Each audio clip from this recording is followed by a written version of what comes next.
Rasa cemburu dan dendam yang selama ini dipendam Alia akhirnya meledak dalam bentuk yang mengerikan.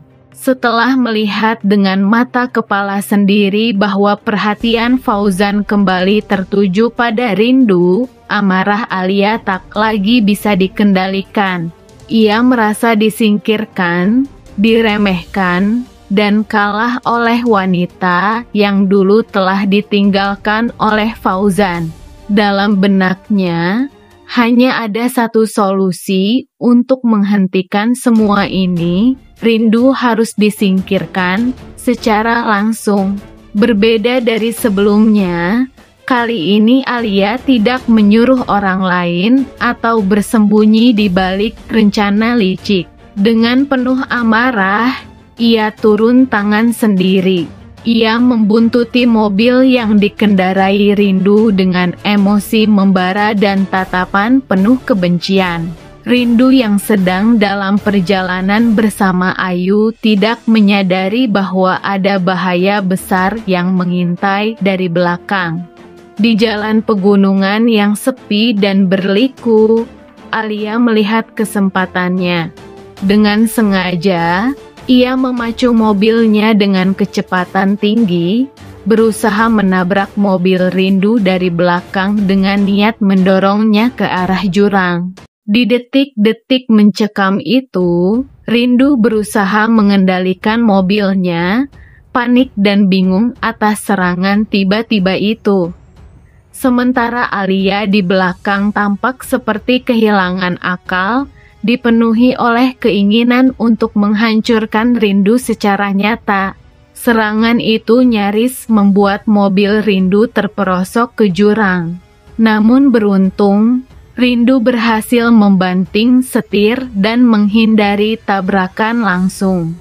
Mobilnya tergelincir dan terhenti di tepi jurang dalam kondisi rusak dan mengancam keselamatan mereka.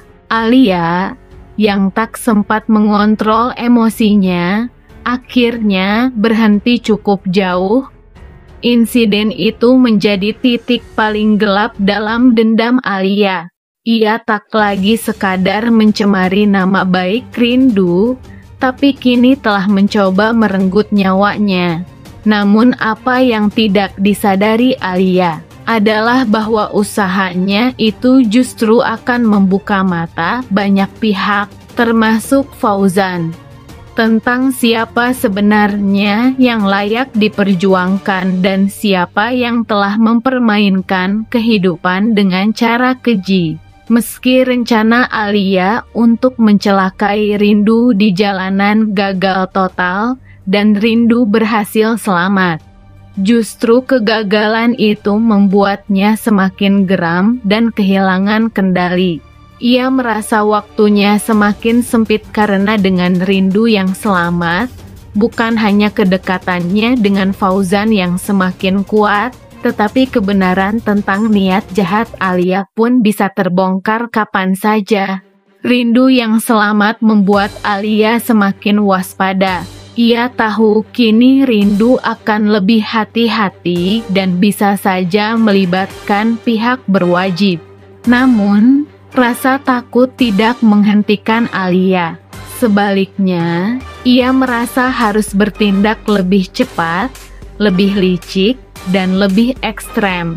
Baginya, selama Rindu masih hidup dan terus mendekat pada Fauzan dan Ayu, maka hidupnya tak akan pernah tenang. Alia mulai menyusun siasat baru.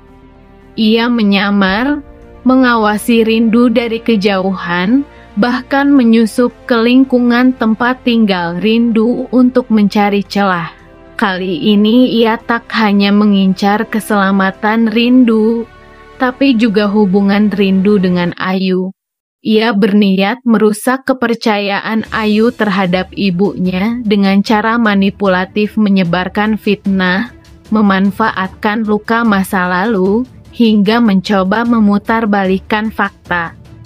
Fauzan yang perlahan mulai mencium kejanggalan pun berada di persimpangan. Ia mulai bertanya-tanya sampai sejauh mana Alia mampu melukai orang-orang di sekitarnya, dan apakah ia bisa memperbaiki semuanya sebelum Alia benar-benar menghancurkan Rindu dan Ayu secara total. Satu hal pasti, selama Rindu masih berdiri, Alia tidak akan tinggal diam. Dendam dan rasa takut kehilangan yang bercampur dalam dirinya kini telah berubah menjadi obsesi. Dan obsesi itu bisa menjadi jauh lebih berbahaya daripada sekadar kebencian biasa. Rindu yang selama ini terus terluka oleh masa lalu, kini mulai menata kembali kehidupannya bersama Ayu. Namun, ia juga menyadari bahwa Ayu tetap membutuhkan sosok ayah dalam hidupnya, dan Fauzan meskipun penuh kesalahan adalah ayah kandung Ayu. Meski hatinya masih penuh luka, Rindu tidak mau membiarkan dendam mengaburkan tanggung jawab seorang ayah kepada anaknya. Namun, Rindu tidak ingin semuanya berjalan semudah itu untuk Fauzan.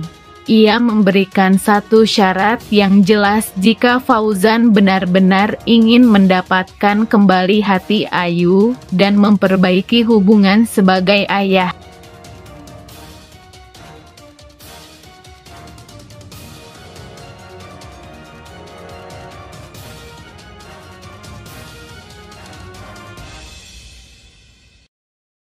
Rindu hanya ingin menjadi adil.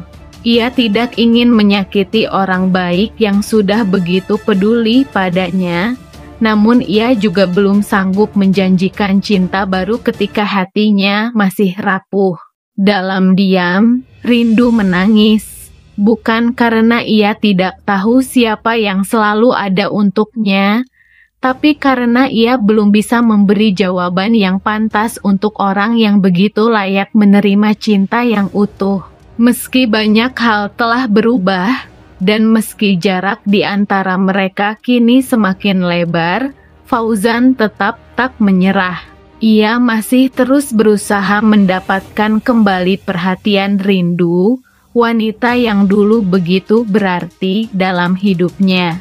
Setiap kesempatan yang ada selalu ia manfaatkan untuk mendekat, bahkan sekadar berbicara atau berada di dekat Rindu sudah cukup baginya untuk merasa sedikit lebih tenang.